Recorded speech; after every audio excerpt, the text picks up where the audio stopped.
All right, Rob, we are back with another marvelous episode of Ruminate. There's all kinds of things to talk about today.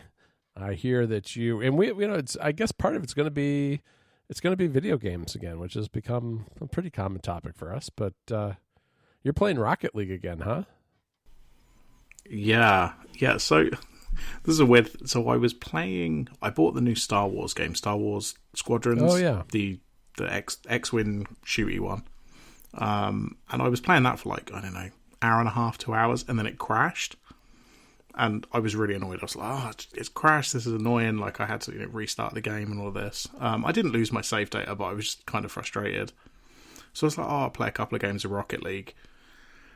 A week later, it's the only thing I'm playing. I'm just playing Rocket League again. Like, I end up kind of doing this I don't know how long I've had Rocket League now. Probably 3 years, maybe, something like that. And maybe every 6 months or so, I go, oh, I'll just play a couple of games, and then I end up playing it for a few weeks until I get bored again. So yeah, I'm just back on Rocket League, and it's interesting because it's now free to play. Right. And it gave me a bunch of bonus items because I'd paid for it previously. But it doesn't seem to have affected the game at all. Other than they've got some new box things that you can buy that will give you free stuff that I don't care about because I've got a car that I like, so I just don't care. Right. Yeah, I think I actually bought the game too way back at the beginning when it first came out, and it has changed over time, and it's on a million platforms now too. But it's a lot of fun. Yeah, it's still loads of fun, and there's still loads of people playing. I mean, the other night when I went on, I think there was about 50,000 people in the casual playlist, which is the one that I play because I'm not interested in playing competitive because those people get really angry if you're not very good. If you don't bring your A game, you're going to get destroyed. Right. I am as good at Rocket League as I am at real football in real life, which is not very good. It's about as good as I am. I'm just good at I don't know, climbing up the wall and flipping my car over. I would probably drive people crazy and frustrate them. I've been playing a lot of Bowser's Fury, the add-on to the Super Mario 3D World Part 2 Kart Super Smash, whatever they call it. Bowser's Fury is really good though. It's and I hope it's a sign of things to come from the Mario franchise, that there'll be this more kind of open world style. It's not really open world, but you can just play however you want. You can, it's a bunch of islands, and you can go from island to island, and over time as you progress, you open up more of a map and there are more islands available. But you can always go back to the very first island if you want. And they kind of reward doing that because things change over time. More collectibles and other things, appear on these islands over a period of time. And it's incredibly addictive.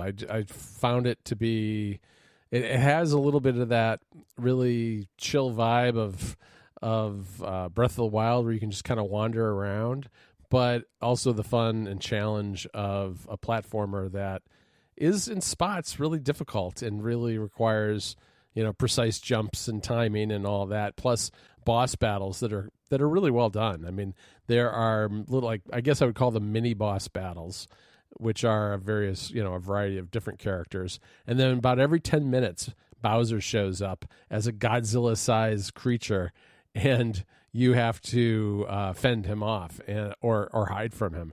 And it's just a lot of fun playing that way. I mean, once you collect enough of these shiny cat things, you can turn into a giant cat yourself and battle him one-on-one. But in between those times when you don't have the ability to do that, you basically, there's certain things you can accomplish when he's on the screen that you can't do while he's not there. But it's also very easy to die. So you end up cowering behind cliffs and things sometimes to avoid getting incinerated by his fire breathing and that sort of thing. But it's been a lot of fun. I've been content with it.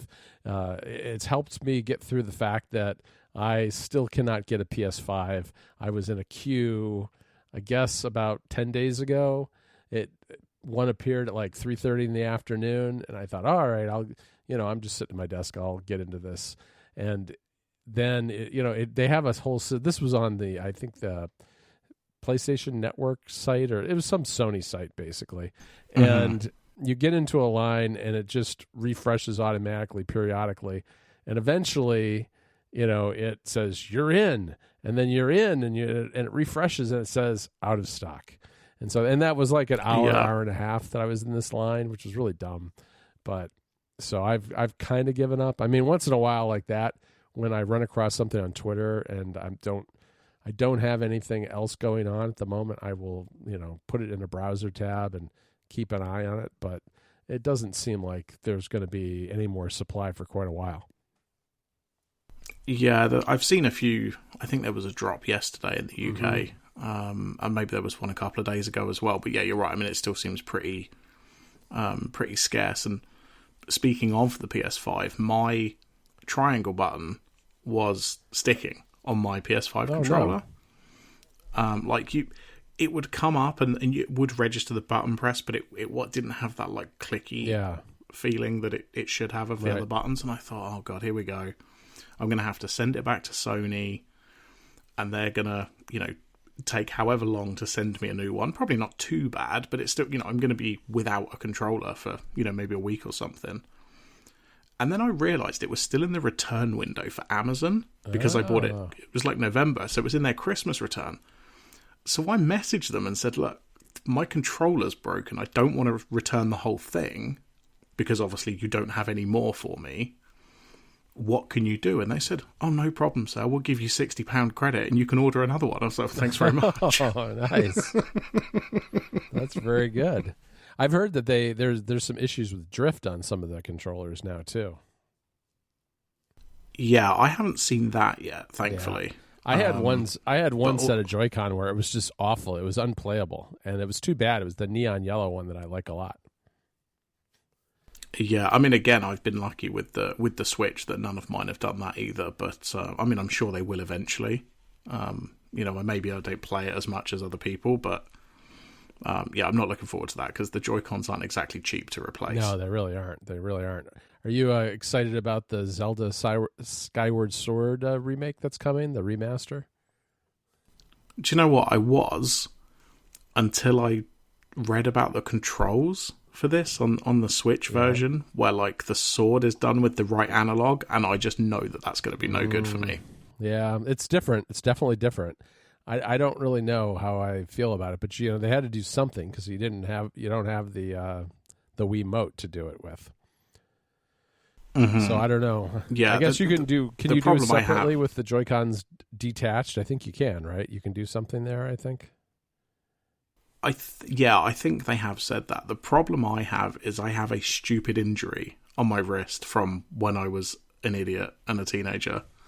So motion controls over any extended period of time are just no good to me. So it's like, and it's fine. I can just look at it and go, it's not a game for me, and I can move on. Like, there's plenty of other games. Like, I want to get Bowser's Fury, and there's plenty of others coming. But once I saw that, I was just like, oh, it's fine. I can just move on. Like, I have got the Wii version, which I've played a little bit of like years ago.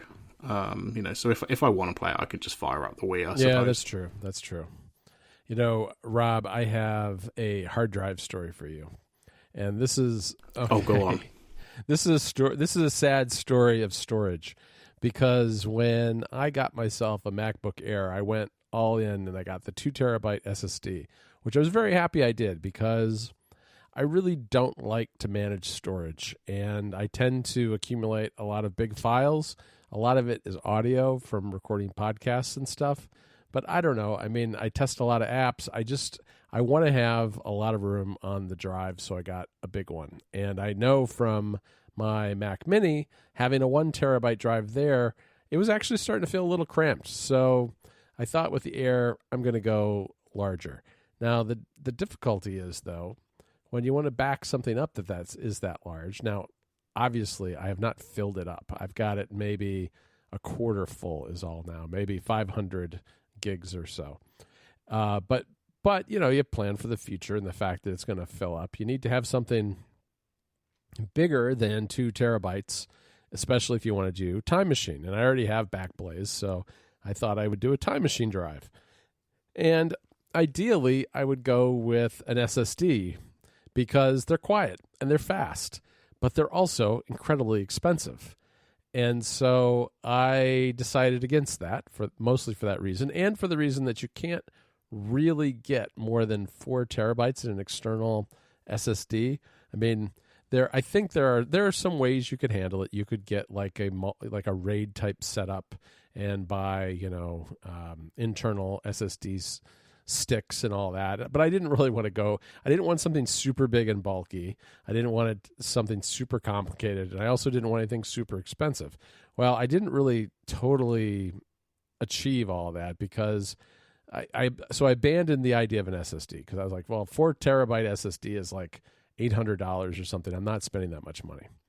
So I started looking at hard drives, and external desktop hard drives are really junky. They're like, a lot of them are still USB 2.0. There's a lot of reliability issues in various models. I didn't want to get a portable drive because that'd be even slower because it'd be like a 5,400 RPM. I wanted something that was like 7,200 RPM, and I wanted something that was USB 3 or whatever, or Thunderbolt or whatever.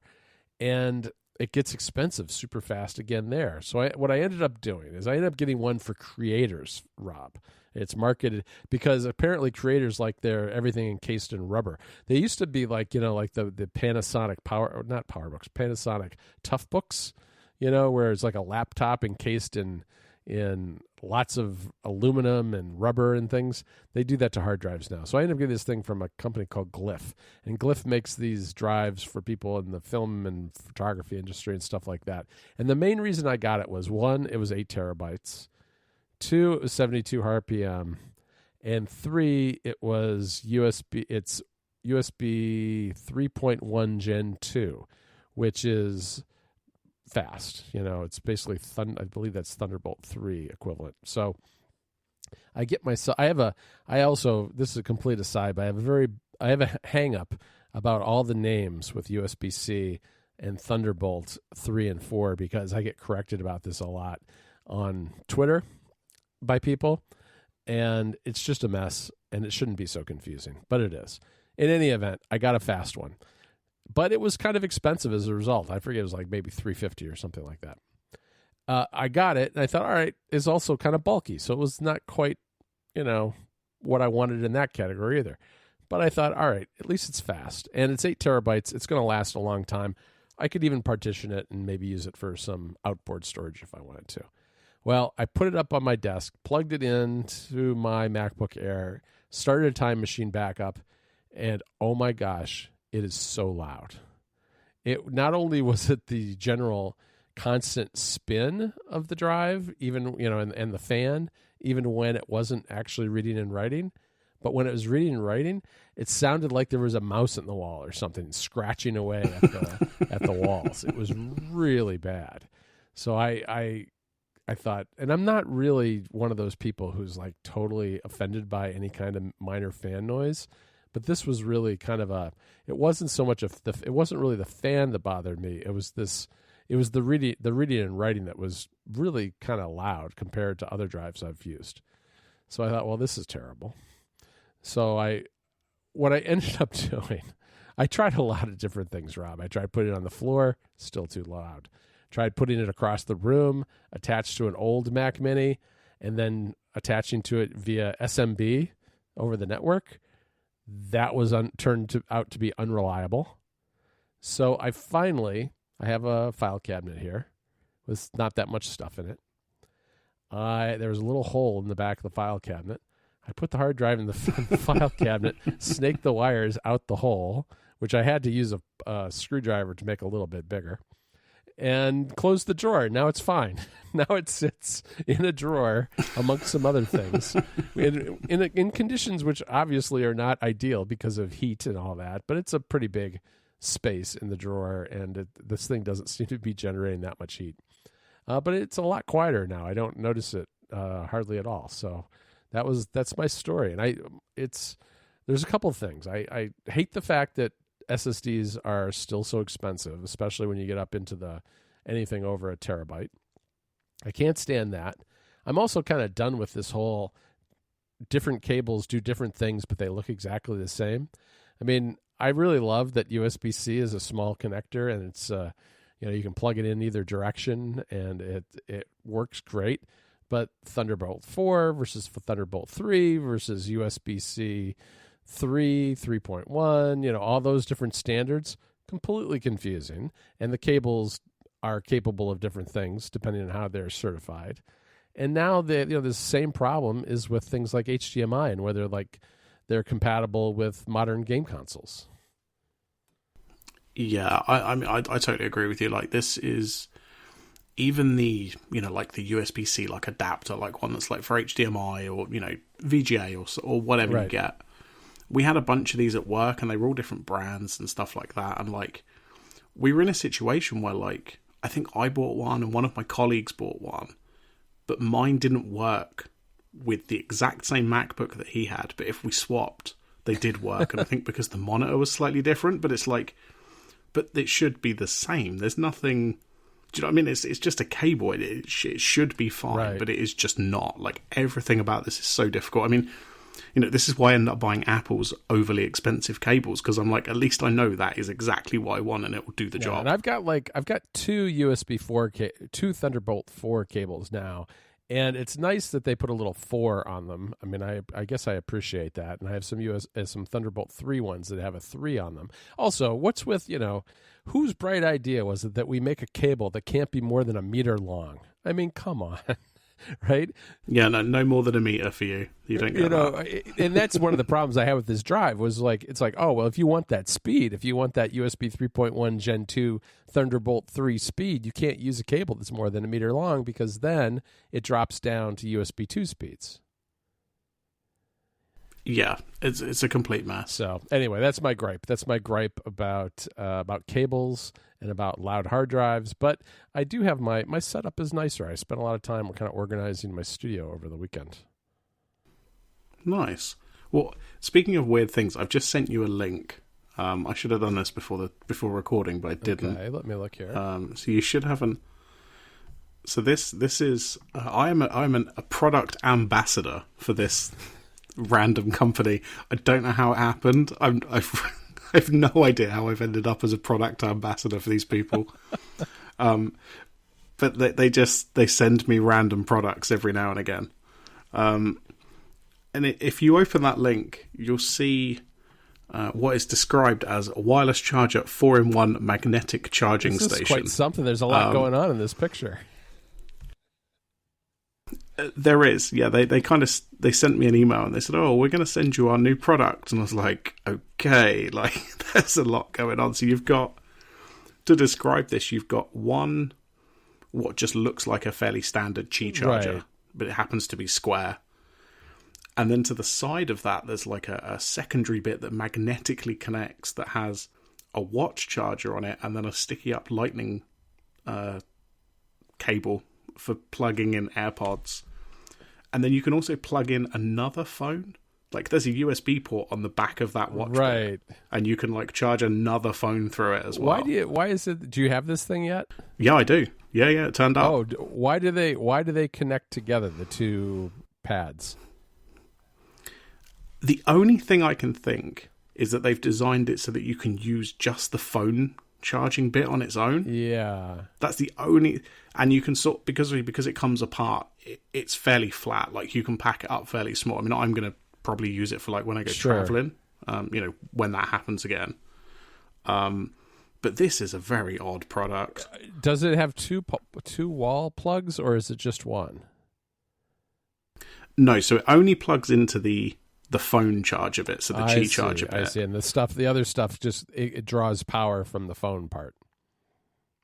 Exactly, and then on the watch side, there's a USB-A port on the back, so which I think is why there's another floating phone in the background, and you can then charge a secondary phone on that. Interesting. Which again, I'm never going to use this at home. This is just an insane setup for my house. Yeah, but I can see this being useful when I go traveling. There's a lot going on here. I mean, you know what I got that I actually really like? I got that Belkin. I forget what it's called. The Belkin. I was going to say the Duo charger, but that's the thing that folds in half that Apple makes. There's the Belkin Pro something or other. It's got a round base that you can put AirPods on, and then a stock with MagSafe connections for a watch and for a phone. And it's really nice because it puts it up. It puts it up vertically in the air, so you can kind of look at your phone while it's charging. I kind of like it. I put it on my desk. Yeah, there's a lot of interesting products around that, like, you know, depending on what it is you're after or what your setup is, that are actually sort of quite good. Like, it's like, oh yeah, no, there's a lot of different. I mean, the thing I've sent you is crazy and it's wild, but you know, I mean, it still serves a purpose. Like, as much as I say, I'm not going to use it at home. I was like, well, this would be really useful if I'm in a hotel, you know, because you've always got loads of stuff to charge and it's like one cable. But the sort of the Qi stuff has definitely like opened up a lot of the market for this, because they basically just need to build a metal frame of whatever they fancy, and then stick the Qi charger at the end of poles or, you know, in the base or whatever they're going to do. Now, the one that you sent me does not look like official MagSafe, because although it has magnets, it appears like the iPhone charges at 5 watts, which, right? Yeah, I think so. What? Actually, no. It says it does 15. Oh, it does. For the iPhone. All right. Then it does what it says. Right. Well, then if it does 15, then it's official, because there really aren't that many that do that. The Belkin one does, but Belkin's always doing like close product releases with Apple. But they're, you know, like Anker just came out with this battery pack you can slap on the back of your phone, and it's whenever you see the words MagSafe compatible, that's code for it's not really MagSafe, and it's just Qi chargers with a magnet, which is fine. It's just that it charges at about a third the rate as the MagSafe. Yeah, I mean, I'm not so convinced looking at this product. I can't believe for a second that it's proper MagSafe. Yeah, it's not super clear from the Amazon description, because it has different wattage rates for Android phones, and there's all kinds of different watt numbers here that they're not entirely clear to me. But it may be. Who knows? I can't believe you're questioning the fine folks at LK Electronics. Yes. You know, you got on their ambassador list. This is pretty funny. I've been getting a lot of these emails lately, which are like from plants in China that want to tell me about their latest like chip or hinge or some sort of electronic part, like I'm some sort of person building electronics. It's kind of interesting. This is where Hey email comes in very handy, because I can screen those people out and I never see them again. But it never ceases to amaze me what email list you end up on. Yeah, I mean, the one I've tried to get on a couple of times is Anker's. Yeah, that would be nice. Sort of product. It's very hard to get in touch with Anker. I have tried myself for Mac Stories purposes. Yeah. Yeah, see, I just want free stuff. Yeah, because they, as far as I can tell, Anker operates entirely through Amazon. They don't really, they have a website, but I don't think they really sell much. That's not to say that they don't sell. Let me see. Maybe, I guess they do have a website, but if I remember right, whenever you click on anything, it ultimately takes you to Amazon. So. Yeah, I've tried to sign up for their, you know, product tester ambassador thing before, and I've never heard back. I mean, they're the products that I would actually like to really test. I mean, I'm not complaining. You got to work on your free stuff from these status, people. Rob. You got to get up there and work on your, I don't know, something. Got to work on your buzzwords. You got to tell them that you're in the crypto space. That's it. Do I need to be in Clubhouse telling people how to become an influencer? That reminds me. I wanted to give you an update on Clubhouse. Because, I think maybe 1 or 2 episodes ago, I was a little down on it. I'm still kind of down on it. I now follow the appropriate number of people. I follow 69 people. And nice. There are, I would say, you could probably figure out who they are. They're all people who are kind of doing similar things to me, Apple-type community people, as well as an awful lot of tech journalist types from various publications. And I still can't say that I find what it suggests to me to be very relevant. I mean, a lot of them are in languages that I don't speak. Then there are also there's an awful lot of social media strategy stuff and Bitcoin still. So like I'm looking at it right now, and here is a room where the title is in Russian. Here is one called Social Media Strategies, and the third one is Score 5% Square, 8% Tesla, 95% Master in Bitcoin. I don't even know what all that means. It's a word soup. Sure. Word soup. But it has to do with Bitcoin and Tesla. So anyway, so you know it's going to be good. I'm still not impressed. But it's still on my phone, and I still pop in and take a peek every couple of days just to see what's going on. But I've listened a couple of times, but I don't really find it. I get the attraction, I guess, but I think it's probably not for me ultimately. But we'll see. I think you think back to like when Twitter started, I think, well, I didn't really see the appeal of Twitter in some respects early on either. So, I'm willing to have an open mind about it because it'll evolve over time.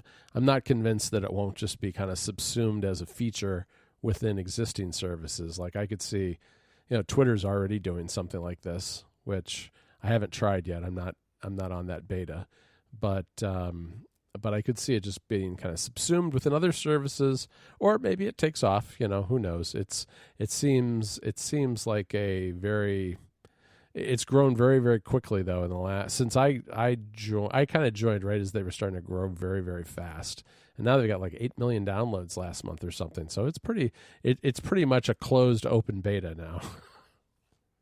Yeah, pretty much. I still haven't signed up, even though you were kind enough to send me an invite. Because I didn't have time, and then I sort of saw all the stuff about contacts, and I was like, maybe I'll look at it at some point. It sucks in all your contacts if you want to be able to. I mean, you can do it without that. I think some of the limitations are like then you're not able to invite people, and you won't obviously have quite the recommendation engine won't work as well. Well, I'm here to tell you the recommendation engine is nothing. I mean, like Twitter actually, for all of its faults, does a pretty good job of recommending stuff. Like, if I go to someone's feed, if I go to your feed and down the page, it'll show me, here are 3 other people like Rob you should follow. And I'll look at them and I'll be like, yeah, that's, a lot of times it's people you already kind of know who they are. Like, yeah, those are pretty good recommendations. Or a topic, with something in a feed or something like that. But boy, Clubhouse just has not been good at recommending anything to me. Part of the problem is like, even if you go like to they have, categories of topics you can follow. And even if you go to those, I looked at, for instance, their technology one. You would think that there would be stuff in there that I might be interested in.